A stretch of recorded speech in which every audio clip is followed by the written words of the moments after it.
paz a todos, sejam bem-vindos à Casa de Oração Milbe para mais um estudo ao Falsos Mestres, uma vinda constante. Vem conosco partilhar este estudo, será uma bênção na sua vida, amém? Graças a paz na sua vida, vamos retomar agora a aula número 2, iniciando então o ponto 2, que fala dessa forma.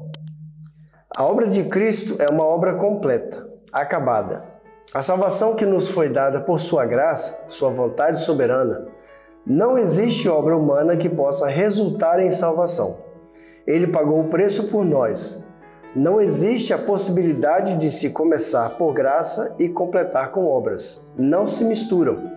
Os falsos mestres tentavam perverter essa verdade. Então, como a gente já estava falando a respeito disso, tinha esse problema acontecendo na igreja da Galácia, de que quando o apóstolo se ausenta para poder dar seguimento na sua viagem missionária, surgem então os falsos mestres, surgem então os judaizantes e todos aqueles que queriam regressar às obras da lei, né? Buscando então a sua justificação pela lei de Moisés.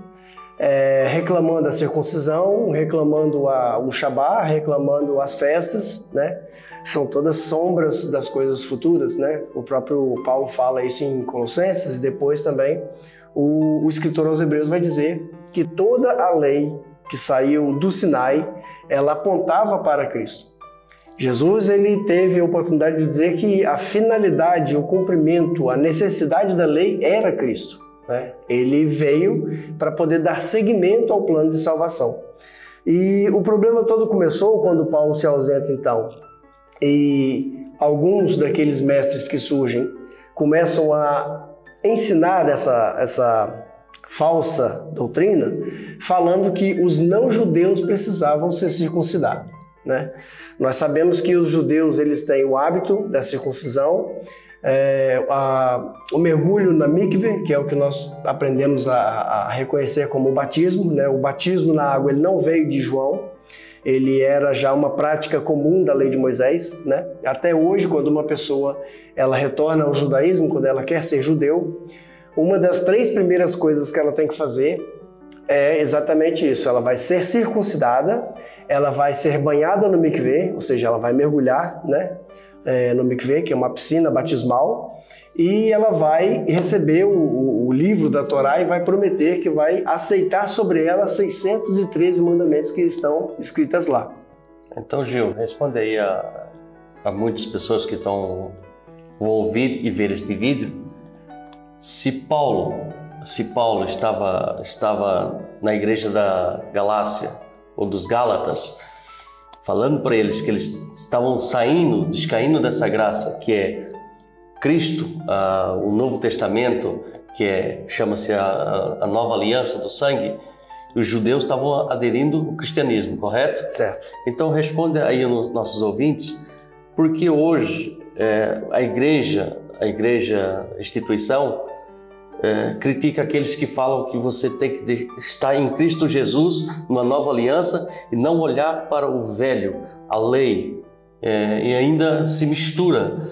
E se Paulo está afirmando isto, que se eu estou em Cristo e Cristo é suficiente na minha vida, se Cristo fez todo o sacrifício, é suficiente, eu estou no cristianismo, eu não posso estar no judaísmo, correto? Então, hoje aí muitos se confundem e acham que é heresia de uma igreja que está falando que deixou o Velho Testamento, parou ali em Malaquias, né? Porque eles pensam que é Malaquias. Para nós, a nossa Bíblia termina em Malaquias. Então, ele começa de Mateus até Apocalipse. Então, tem igrejas que começam a falar da graça, da suficiência de Cristo, da redenção de Cristo, uma nova aliança, e quando se fala de lei, que não olhamos as leis, as 603 preceitos ou os 10 mandamentos para ficar mais fácil, então as pessoas se confundem, então acham que é heresia que estão pregando. Então fala, não, mas então vamos deixar a lei para trás, vamos deixar as leis de Deus para trás. Se apóstolo Paulo entrou nesta igreja e começou a abrir os olhos dos Gálatas, você crê em Paulo, você crê nas cartas paulinas.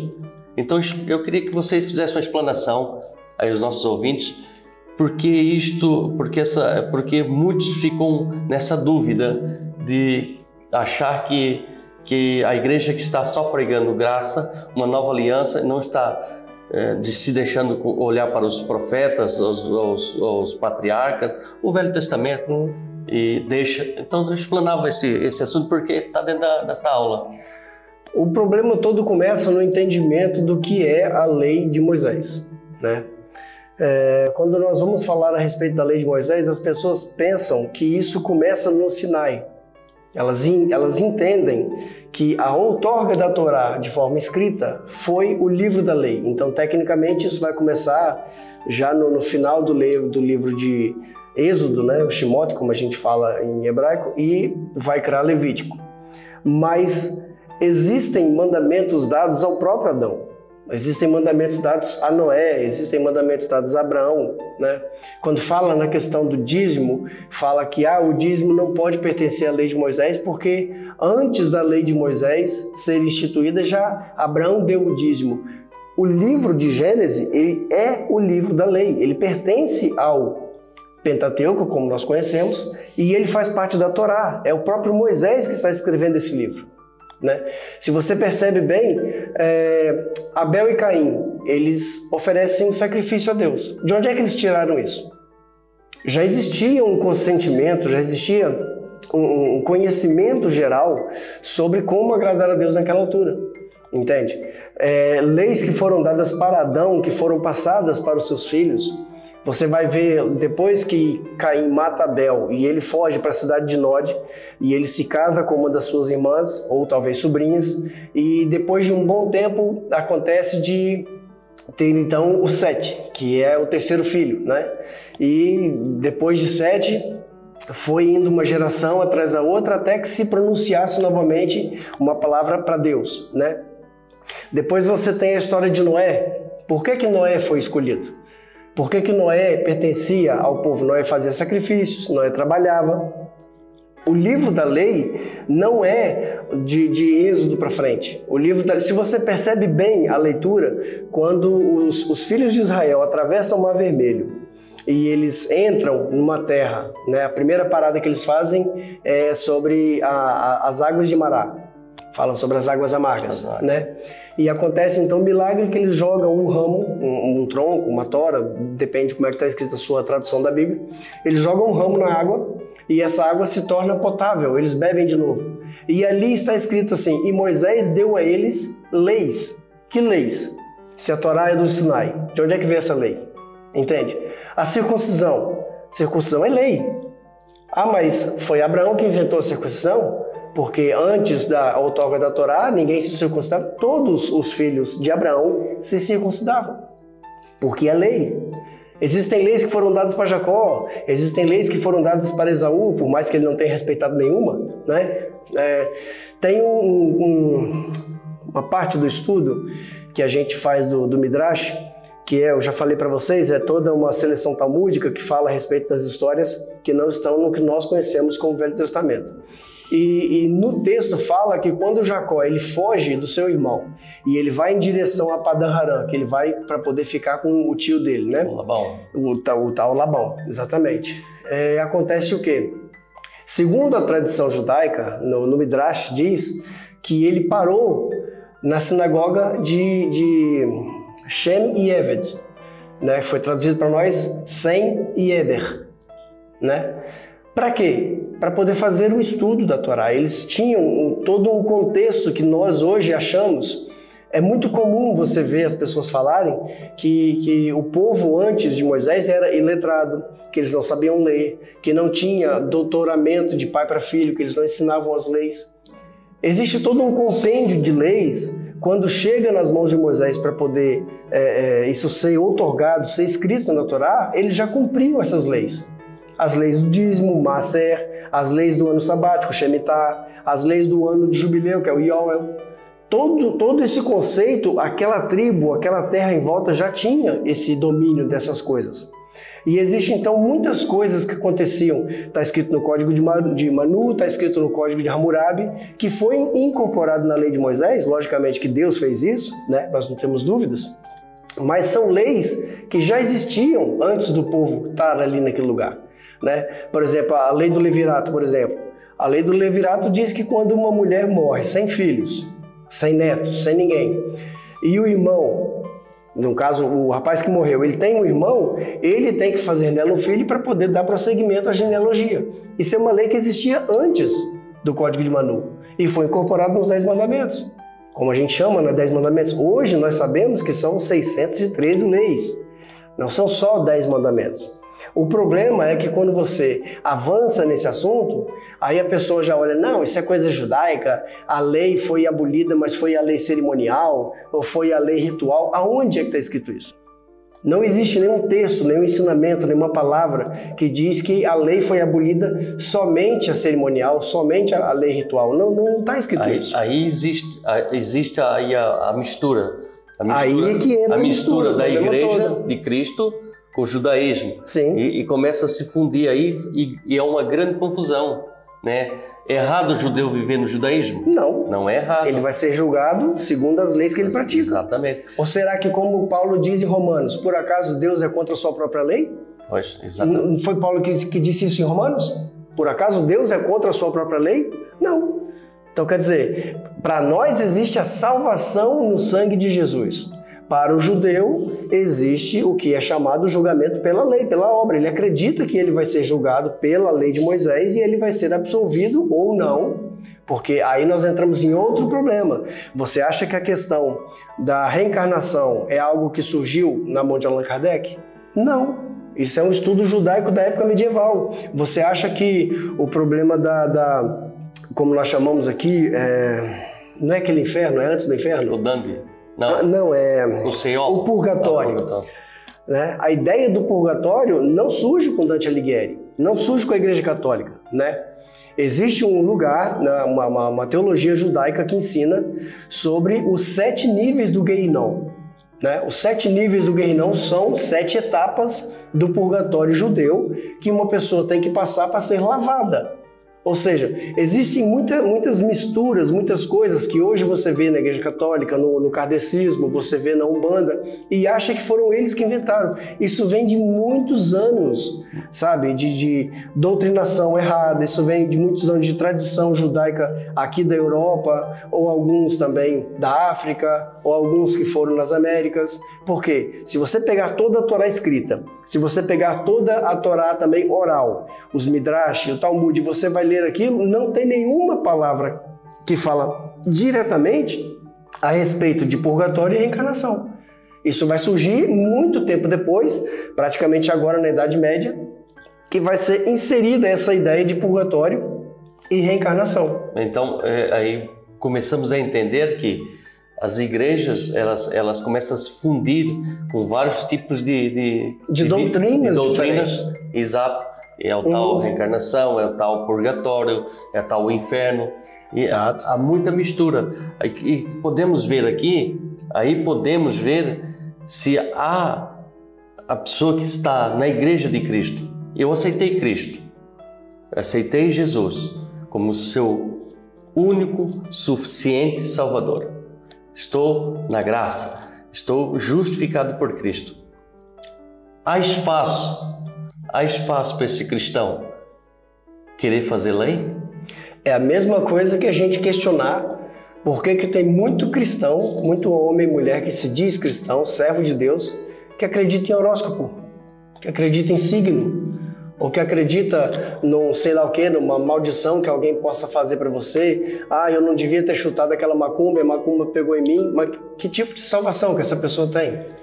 O problema todo é um sincretismo religioso que acontece, principalmente quando acontece a Inquisição, acontece o aprofundamento de toda a religião que sai da Europa e vai de encontro à nova terra, né, o Brasil, as Américas, e surge então uma mistura muito grande dos povos europeus, africanos e o que estava lá de indígenas brasileiros. Existe uma cultura muito grande. Quando a igreja passa a ser uma instituição legalizada e passa a ter sede em Roma, e passa a ter clero, leigo, passa a ter o ritual feito em latim, então existe toda uma problemática que veio de muitos anos atrás. Por exemplo, você hoje em dia, você pode tirar isso pela tua igreja mesmo. Se tirar, né, uma vez eu vi um post muito fantástico, se tirar da sua igreja as luzes, as músicas dançantes e a promessa de vitória, o que tem na tua igreja? O que vai ter lá? Sabe? Será que se por acaso pregar a Bíblia do jeito que ela está escrita, falar sobre a aceitação, a redenção, justificação, perdão de pecados, uma vida reta, arrependimento de pecados, será que a igreja vai estar assim tão lotada? Isso é muito comum, sabe? O problema é que isso não vende mais. Por que tem tanta igreja que gosta de vender a Arca da Aliança? Porque hoje em dia o ápice da revelação, porque tudo tem que ser profético, né? Até o copo d'água tem que ser profético. É a pessoa, os atos proféticos. A pessoa tem que fazer um culto vestido de judeu. Ela tem que ter uma kippá, ela tem que ter um manto, sabe? Ela tem que ter o anel com símbolo, ela tem que ter isso ou aquilo, sabe? Porque senão o culto não é o mesmo.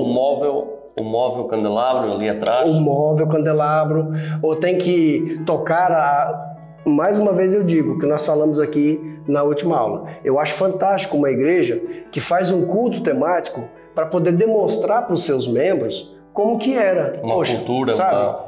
A festa, que nem agora está acontecendo em Israel, a festa das cabanas. Montar uma cabana dentro da igreja e falar, era desse jeito que acontecia. Isso simboliza Cristo. Mais conhecido como Festa dos Tabernáculos. Festa dos Tabernáculos.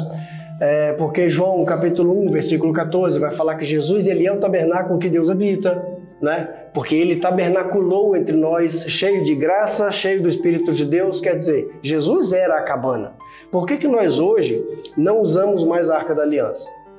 Porque a Arca da Aliança simboliza a nós, sabe? Uma madeira de acácia, madeira ruim de trabalhar, cheia de problemas, mas ela foi trabalhada e revestida com ouro puro por dentro e por fora. E em cima da arca tem o propiciatório, que é o sangue do animal. Então você percebe que isso é um símbolo do cristão hoje. Nós somos pessoas perversas, ruins, que precisamos ser trabalhados, cobertos com o ouro por dentro e por fora. Aí já é uma figura do Espírito de Deus. E em cima de nós tem que ter o propiciatório do sangue de Cristo.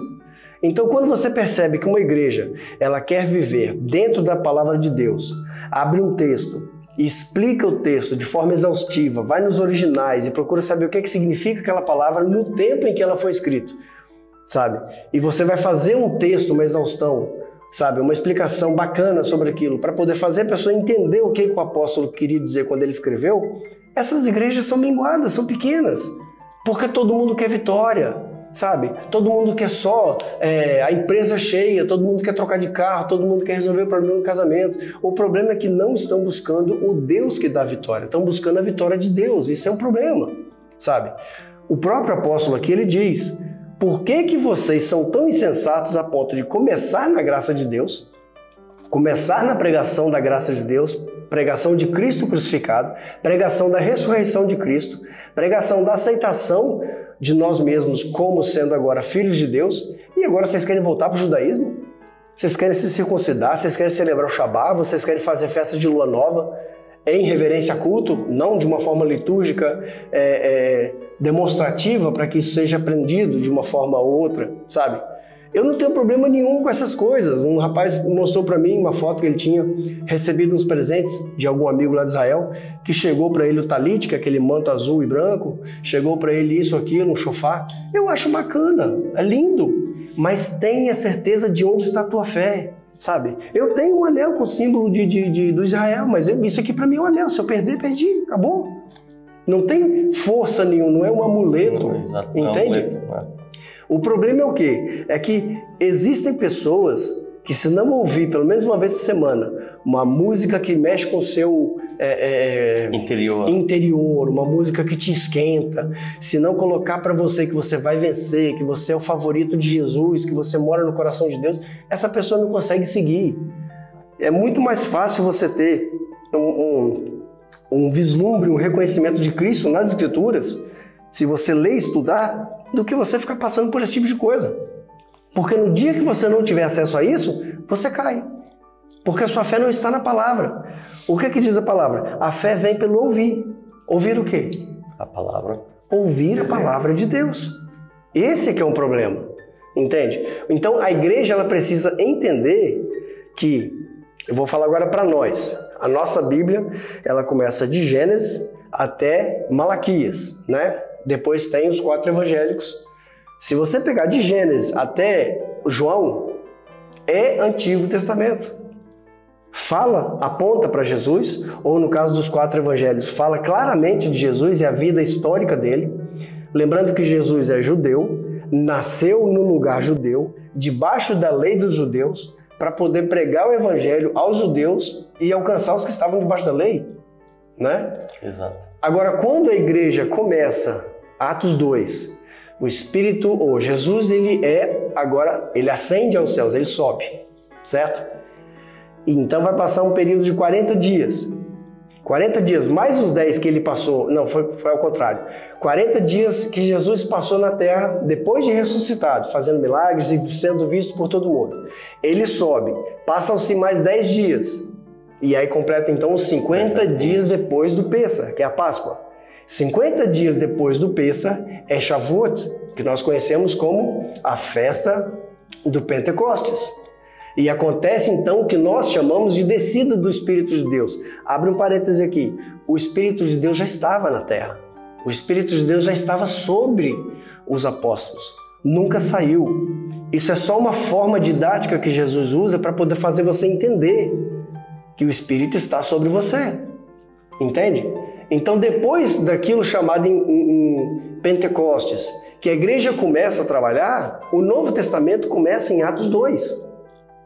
De Atos 2 até a carta de Judas, nós temos um vislumbre momentâneo, um vislumbre, como é que se diz, contemporâneo, sabe, da igreja e da vida dos apóstolos. Falando a respeito da alimentação, falando a respeito da ajuda, da perseguição da igreja, dos julgamentos, dos apóstolos sendo mortos, entende? Acontece a visão do Apocalipse, também é Novo Testamento, mas ela aponta para uma coisa. Não é uma coisa que aconteceu... Não, aí já existe toda uma escola teológica, né? Uns que são a favor, já aconteceu, outros que está acontecendo, outros que vai acontecer, uns que são literais, outros que são simbólicos, isso aí a gente não vai entrar nisso agora. Mas é imprescindível você entender que a graça de Deus, ela isenta você do cumprimento de qualquer mandamento. Porque se não fosse desse jeito, Jesus, depois de ressurreto, ele não teria dito, um novo mandamento eu dou para vocês. Amem-se uns aos outros. De que forma? Assim como eu amei vocês. Porque se você pegar esse trecho do amem-se uns aos outros, amai-vos uns aos outros, Levítico 19:18, 19:19 já fala disso. Naquela reunião que Jesus está ali na porta do templo e que chega lá um especialista da lei e pergunta ele qual é o mandamento, ele fala, o maior mandamento é esse, Shema Israel. Ouça Israel, nosso Deus é um. Né? Depois ele prossegue, ele fala, ame o Senhor teu Deus, de todo o teu coração, de toda a tua potência, de todo o teu entendimento, e ame o seu próximo, como você se ama. Isso é a lei.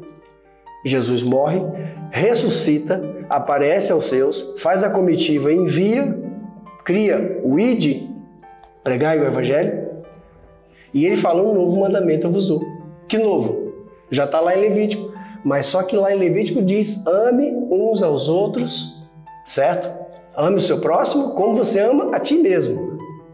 Jesus fala diferente, amem-se como eu amei vocês. É diferente.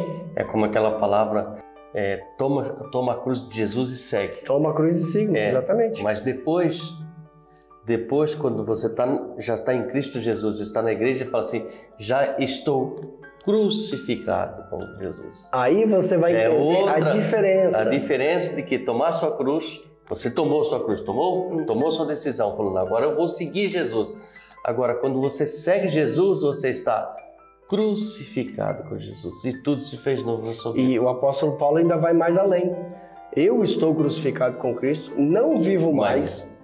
Cristo vive em mim e essa vida que eu vivo agora na carne, eu faço isso para agradar o Filho de Deus. Porque quando você percebe o que está escrito no Gálatas 5:4, você percebe que Paulo é enfático em dizer isso. Vocês querem agradar a Deus obedecendo leis? Mas vocês não começaram na graça? Como é que vocês querem agradar a Deus? Sabe aqui, ó, tá dizendo aqui. Gálatas 5, versículo 4. Vocês que querem que Deus os aceite por obedecerem à lei, estão separados de Cristo e não têm a graça de Deus. Não tem a graça de Deus porque você está escolhendo o mérito da lei. Entende isso? Porque se foi para ser aceito pela observância legalista da Torá, que nós seríamos aceitos por Deus, então Cristo morreu à toa. Foi Paulo também que disse isso na mesma carta dos Gálatas, né? Depois ele vai dizer aqui, não existe um outro evangelho, não existe uma outra palavra que não seja essa. Existem pessoas que estão perturbando vocês. Gálatas capítulo 1, versículo 7. Querem mudar o evangelho de Cristo. Quantas vezes você vê pessoas pregando e falando, aí começa bem, explica o texto, entra no original até, fala sobre a aplicação contemporânea do versículo, mas lá na frente tem um gancho. E naquele gancho ele vai dizer que, olha, você tem que fazer isso, você tem que fazer assim. Foge da centralidade de Jesus. Você tem que provocar Deus. Você já viu essa expressão?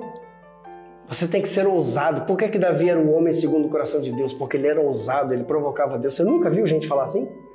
Ué, mas se Cristo é suficiente na sua vida, se você hoje é considerado filho por causa da graça de Deus, por que você precisa provocar Deus? Por que você precisa ser visto por Deus? Você acha que ele já não está vendo você? O ato meritório de Cristo de fazer você ser agora uma nova criatura aceita por Deus já não é suficiente? Quer dizer, são pessoas que estão perturbando a pessoa, sabe?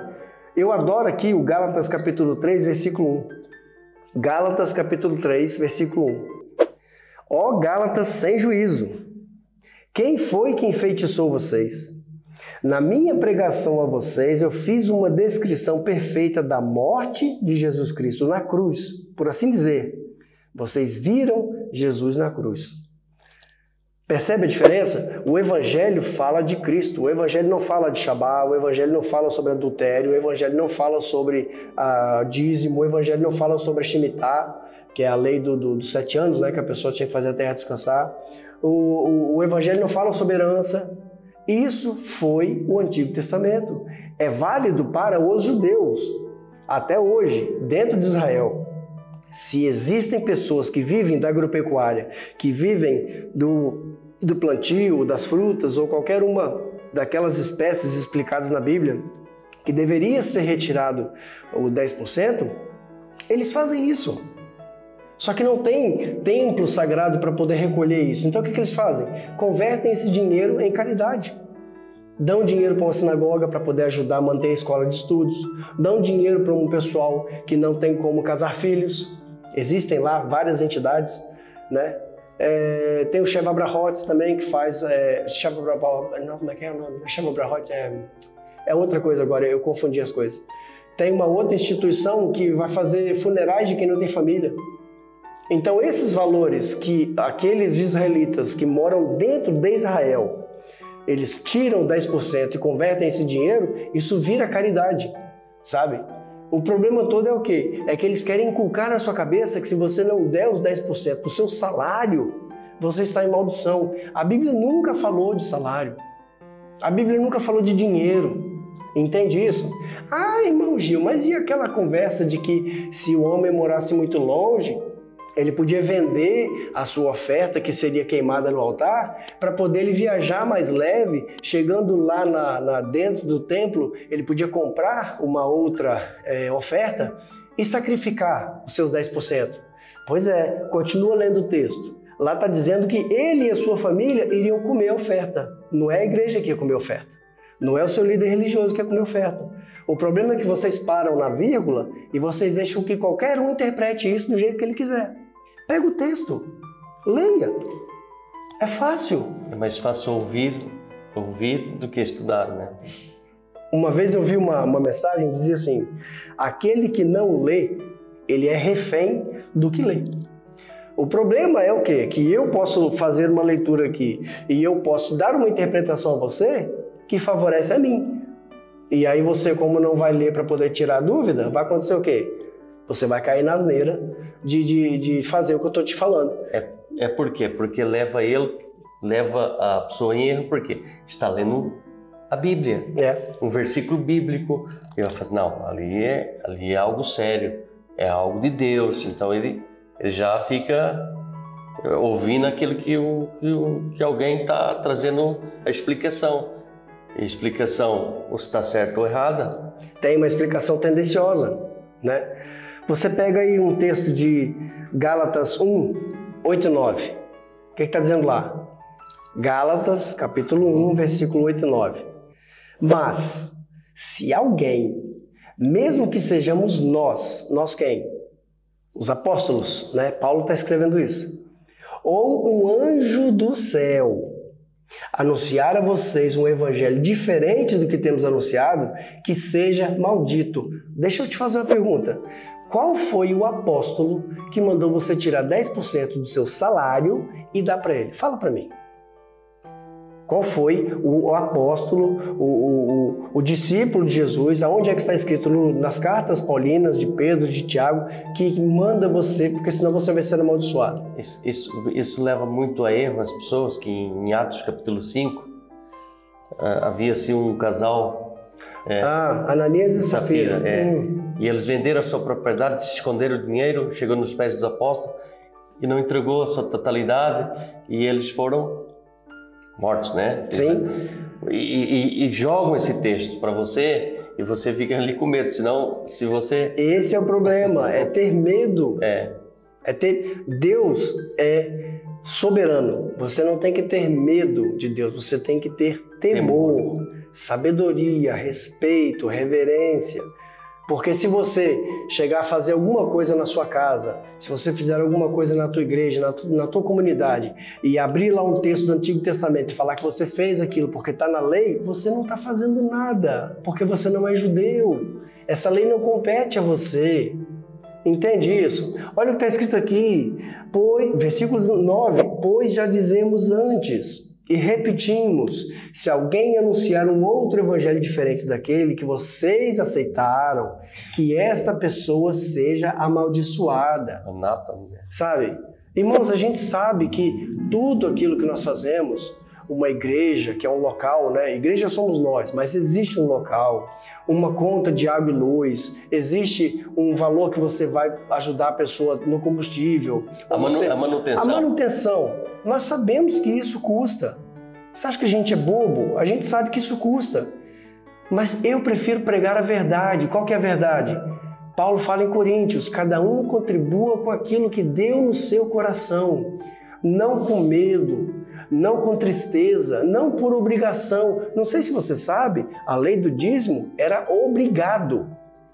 Porque se você não desse o dízimo, além de você estar na maldição, né, que nós já vamos explicar o que é a maldição, você tinha que, no mês seguinte, pagar o dízimo atrasado, mais 1/5 do valor, e sem esquecer do dízimo desse ano, porque o dízimo não era mensal. Com juro e correção monetária. Juro e correção. O dízimo naquela época era de 3 em 3 meses, de 5 em 5 meses, de 1 em 1 ano, de 3 em 3 anos. Cada um tinha sua aplicação. Para a viúva, para o órfão, para o estrangeiro que vivia sem ter casa. E depois, por último, os dízimos que eram levados para o templo para a manutenção dos sacerdotes. Sem esquecer das primícias, né? Primícias e festas e terumá, que é a oferta, né? Então, quer dizer, nós preferimos contar às pessoas a verdade bíblica e fazer com que a pessoa sinta desejo de participar de uma obra missionária por vontade e amor. Então, Gil, se realmente a pessoa está com medo da maldição porque está entregando o dízimo por medo da maldição, se você não está entregando o dízimo corretamente, há vários tipos de dízimo aí, você está falhando, então você já está em maldição. É muito simples. Se você não tem conhecimento bíblico para você pegar uma Bíblia de papel e procurar aonde estão as referências bíblicas acerca do dízimo, pega o seu celular, pega o seu telemóvel e digita lá na barrinha de pesquisa, digita lá dízimo e veja todas as referências que ele vai dar para você, leia, interprete o texto. Você vai ver se tem algum deles voltado para a igreja. Voltamos de novo a falar, não existe uma pessoa que seja convertida por Cristo, não existe alguém cheio do Espírito de Deus que não oferte, não existe. Que não contribui para a manutenção. Eu estou desempregado, eu estou passando por necessidade. Você não é obrigado a ofertar. Deus conhece você, conhece o teu coração. sabe? Não fica devendo uma conta de água para dar dinheiro para ninguém, pelo amor de Deus. O que nós estamos ensinando aqui é que o valor que você oferta, certo? Os bens que você quer ofertar, isso é um motivo de adoração. Salmo 116. O que é que eu darei ao Senhor por coisas que Ele já me tem feito? Não é uma troca. Deus já te fez, Deus já te redimiu, Deus já te deu salvação, já adotou você como filho. Não é troca, sabe? O problema é que está escrito aqui: qualquer um que pregue o evangelho além do que foi ensinado pelos apóstolos, que seja anátema, maldito. Eles não aprendem isso, entende? Começam campanhas e mais campanhas, deixa aqui seu voto, traga aqui seu Isaac, venha comprar a chave profética, ou venha comprar aqui uma coisa, um tijolo profético. Irmãos, Jesus Cristo é suficiente para você. Aprenda isso. Eu imagino se o apóstolo Paulo fosse contemporâneo, estivesse na nossa altura hoje, olhando a igreja, olhando a instituição, o que ele não pregaria? Né? Ele pregaria... Ele ia fazer mais quantas cartas? Né? Ele faria aqui, como está em Gálatas, capítulo 3, verso 1. Ó Gálatas, ó crentes sem juízo. Quem foi que enfeitiçou vocês? Na minha pregação a vocês, eu fiz uma descrição perfeita da morte de Cristo na cruz. Né? Por assim dizer, vocês viram Jesus crucificado. Você não viu, mas você sabe que Jesus foi figurativo, né? É figurativo, exato. Imagina agora o apóstolo Paulo contemporâneo. Né? Podemos imaginar isto, a confusão que se daria no meio da igreja. Ele chegava na sinagoga, né? Chegava no meio, na igreja de Gálatas, e via tanta coisa, perdendo o rumo, a bússola de Cristo Jesus, a suficiência, a redenção, o valor do sangue de Jesus. Ele tem que fazer mais alguma coisa. Nós vamos entrar aqui que as más obras, né? Aí a gente fala alguma coisa, a pessoa, mas você só sabe falar do apóstolo Paulo. Você só pega o apóstolo Paulo. Não. Olha o que diz o apóstolo João. Tem também o apóstolo João aí na sua Bíblia. Segunda carta de João, capítulo 1, versículos 9, 10 e 11. Quem não fica com o ensinamento de Cristo, mas vai além dele, não tem Deus. Porém, quem fica com o ensinamento de Cristo, esse tem tanto o Pai como o Filho. Se alguém for até vocês e não levar o ensinamento de Cristo, não recebam essa pessoa na casa de vocês. Nem lhe digam que a paz esteja com você. Pois quem deseja a paz a esta pessoa é seu companheiro no mal que ele faz. Aí a pessoa cria toda uma doutrina e joga para cima de você, ou às vezes essa pessoa ela está dentro de vocês, da igreja, como o joio no meio do trigo. Certo? E ela cria, então, essas polêmicas e começa a arrastar. Arrastam para cá, arrastam para lá, faz uma facção, aí volta lá, no que diz o apóstolo Paulo, eu sou de Cristo. Não, eu sou de Pedro. Eu gosto do apóstolo, como é que é? Meu Deus do céu. O Gaio, eu gosto de Gaio, eu gosto de Paulo. Quer dizer, o ensinamento é de Cristo. É da Apolo, né? Apolo, não era Gaio, era Apolo, exatamente. Paulo. Então, quer dizer, o ensinamento é de Cristo. Aí você vai querer pegar o ensinamento de Cristo lá do livro de Mateus, Marcos, Lucas, João, que está falando sobre Jesus, ainda no seu formato, ainda do ser humano, né? Logicamente que Jesus é Deus, tá? A gente tem que entender isso. O problema é que a encarnação do Verbo é algo complicadíssimo de ser explicado.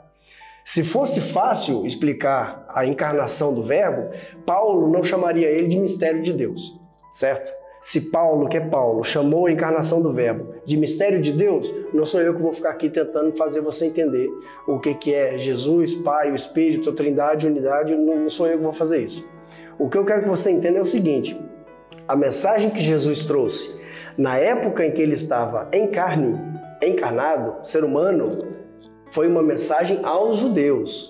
ele trouxe uma forma de ver a lei de acordo com os ensinamentos judaicos para a nação de Israel. O que ele disse uma vez para uma mulher de Cirofenícia? Eu não vim para vocês, eu vim para as ovelhas perdidas da casa de Israel. Depois que existe a ressurreição, acontece então a pregação em massa, né? O ID, como nós conhecemos, e os apóstolos começam a sair para poder ir às outras nações. É preciso entender isso. Aí a pessoa, ela pega um texto que foi focado naquela época em que tinha templo, tinha dízimo, em que tinha observância da lei, tinha a observância do Shabat, e fala assim, tá vendo? Isso é ensinamento de Jesus. E o apóstolo aqui está dizendo para você ficar com o ensinamento de Jesus. O que o apóstolo está dizendo aqui é para você ficar com o ensinamento de Jesus que cabe à igreja.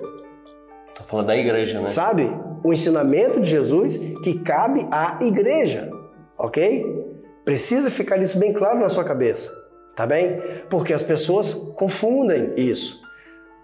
Tudo aquilo que vai além do ensinamento de Cristo, você tem que amar o seu irmão. Você tem que amar Deus acima de todas as coisas, entende? São ensinamentos que você aplica na igreja hoje, certo? Não se esquecendo que quando Paulo, ele aceita Jesus, né? Quando Paulo cai e ele vai para Damasco e ele fica 3 dias em jejum, depois ele é curado, o que acontece? Ele foge e fica um período afastado, tendo revelações do próprio Cristo, certo? Então, todas as 13 cartas que Paulo escreve são ensinamentos diretos do próprio Cristo. O que ele fala na carta aos Coríntios? Aquilo que eu recebi do Senhor é aquilo que eu ensinei a vocês. Então, precisa ter um consenso. A pessoa precisa entender aonde ele está buscando. Novamente, voltamos ao assunto. Vamos então rasgar o Velho Testamento e jogar fora? Não. Só porque você formou na escola, na faculdade, você vai numa biblioteca e rasga o livro de história? Ele está lá por algum motivo. Exatamente a mesma coisa. Existe na Bíblia, no Velho Testamento, uma sombra das coisas futuras. Como é que você vai entender as cartas de Paulo? Como é que você vai entender o Apocalipse? Se você pegar o Apocalipse, você vai precisar de muitas coisas que estão em Daniel, certo? Se você pegar a carta de Judas, você vai precisar de entender muitas coisas que estão em Gênesis, entende? É tudo palavra de Deus, né? Toda a palavra, ela é inspirada por Deus e ela serve para ensino, para alento, né?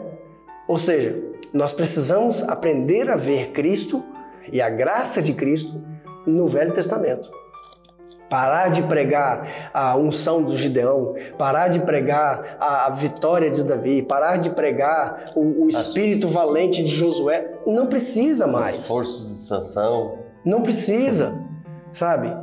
Jesus agora, ele quer você, ele quer que você faça um trabalho para ele. Ele não precisa mais de Davi. Davi já morreu. Ele não precisa mais de Josué. Josué já cumpriu o trabalho dele, que era botar o povo da Transjordânia dentro de Israel. Foi o que ele fez. Entende? Será que há alguma diferença quando o apóstolo Paulo chega na igreja da Galácia, de Gálatas, com a igreja de hoje? É muito difícil a gente... Porque os falsos, irmãos, os falsos coaches, eles estão aí. Nós estamos aqui, só aqui você vai ver essa verdade. Por quê? Porque nós estamos pregando aqui a verdade, nós estamos pregando dogma de igreja. Nós estamos trazendo aqui a visão de igreja, visão ministerial, de instituição ou dogma de igreja. Nós estamos falando que a Bíblia diz, que a Bíblia está falando. Por isso que eu convido você, compartilhe esse vídeo. Não é para pessoas aparecerem, é para esta palavra chegar a mais pessoas. Tem ali um sininho, tem um sininho aqui desse lado aqui, clica nele, começa a juntar-se a este povo para fazer essa diferença. Começa a juntar. Quando o algoritmo, né, o algoritmo do YouTube vai ver que este é um revelador, né? Para que este evangelho chegue a mais pessoas, possamos abrir os olhos das pessoas, irmãos. E vai contar com quem? Comigo e com você. Né? Você vai compartilhar no grupo dos amigos, você vai compartilhar no seu Facebook, você vai compartilhar no WhatsApp, né? Eu falo WhatsApp, tem o WhatsApp, no Instagram, ou até faça um corte, coloca lá no seu TikTok, para que pessoas ouçam essa palavra, para que pessoas abram seus olhos, porque é Bíblia. Nós estamos falando aqui de um apóstolo Paulo que estava ali pregando o Evangelho de Cristo e as pessoas estavam desvirtuando este Evangelho, porque eram os infiltrados. E existem infiltrados dentro da igreja, é o joio, né? É o joio ali, o joio e o trigo misturado, e começa a se arrastar pessoas. E o promenor disso tudo, quando este influenciador, ele já saiu destas cadeiras que estão cá embaixo e vai para cima. Se ele tem eloquência, então, ninguém segura. E você, qualquer um de nós, se não examinar esta Bíblia que está aqui, não examinar as palavras, as escrituras, nós levamos a erro. E vamos aí sacrificar, vamos estar sempre a barganhar com Deus, buscando as coisas, e não o verdadeiro Cristo. É isso que o apóstolo Paulo fez, é isso que você vai fazer juntamente conosco. Vai fazer juntamente, levar esta palavra da graça, do amor, suficiência, da redenção, do amor de Cristo. É isto, a importância de você permanecer nesse vídeo. Nós estamos já finalizando este vídeo. Esta parte 2, se eu não estiver em erro, é o parte 2 do vídeo desta série de falsos mestres, uma vida inconstante. Falsos mestres na igreja de Cristo, e põe você uma vida inconstante, você só está sempre alto e baixo, né? O inconstante é por quê? Porque ele vai te botar um desafio. O desafio é você, traga a oferta tal, vamos fazer aqui a campanha de 7 dias. E se isso não acontecer, ou você não teve fé, ou você faltou em algum dia da campanha, ou você não deu um valor suficiente.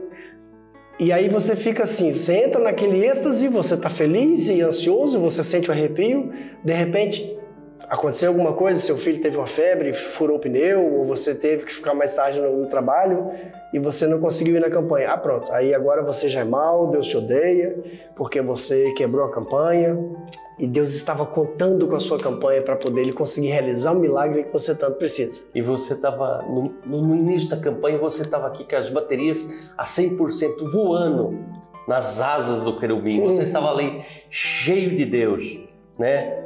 Mas começou no meio da campanha, houve esse contratempo da sua vida. Você estava 100% das suas baterias carregadas, você já está em 20%. Você está inconstante, você não está sempre carregado. Por quê? Porque falta o alimento verdadeiro. Falta o Evangelho de Cristo. Exatamente. O último texto que eu quero deixar para você hoje, e eu realmente acredito que você esteja pausando o vídeo e conferindo com a sua Bíblia se nós estamos aqui falando verdade. Romanos, capítulo 16, versículos 17, 18, 19 e 20. Meus irmãos, peço que tomem cuidado com as pessoas que provocam divisões, que atrapalham os outros na fé e que vão contra os ensinamentos que vocês receberam. Afastem-se dessas pessoas. Porque os que fazem essas coisas não estão servindo a Cristo, o nosso Senhor, mas a si mesmos. Por meio de conversa macia e com bajulação, eles estão enganando o coração das pessoas simples. Todos sabem como vocês têm sido fiéis ao Evangelho e por isso eu me alegro por causa de vocês. Quero que sejam sábios a respeito do que é bom e não tenham nada a ver com o que é mal. E Deus, a nossa fonte de paz, logo esmagará Satanás debaixo do pé de vocês. Que a graça do Senhor Jesus esteja com você. É só isso que você precisa. A graça do Senhor Jesus. Um favor que você não merece. Algo que Ele fez para você, certo? Você não pediu, você não merece e possivelmente se você estivesse vivo lá, você não ia querer, certo? Mas Ele fez. E Ele nos deu essa graça. Ele nos permitiu ser encontrados. Irmãos, como tem visto, Romanos 16, do 17 ao 20. Afastem-se dos falsos mestres. Esta é chamada da atenção, é a Bíblia. Fica para nós finalizarmos este vídeo e espero você no próximo vídeo. Aqui você vai abrir seus olhos, sem finalidade. E se você quiser essa apostila, se quiser esses módulos, entra nas nossas redes sociais, vai estar aqui na descrição deste vídeo, ali no mais, carrega no mais, tem um mais aqui embaixo, mais vai aparecer uma descrição, entra na bio, vai estar lá o WhatsApp. Sim. Nós enviamos em PDF para você, gratuitamente, vai chegar a você. Entra lá, visita, não custa nada, entra lá. Não custa nada você colocar aí, compartilhar e fazer parte deste exército de Deus levando a graça, a esperança. Compartilha e que Deus abençoe sua vida. Até no próximo vídeo. Amém? Deus abençoe.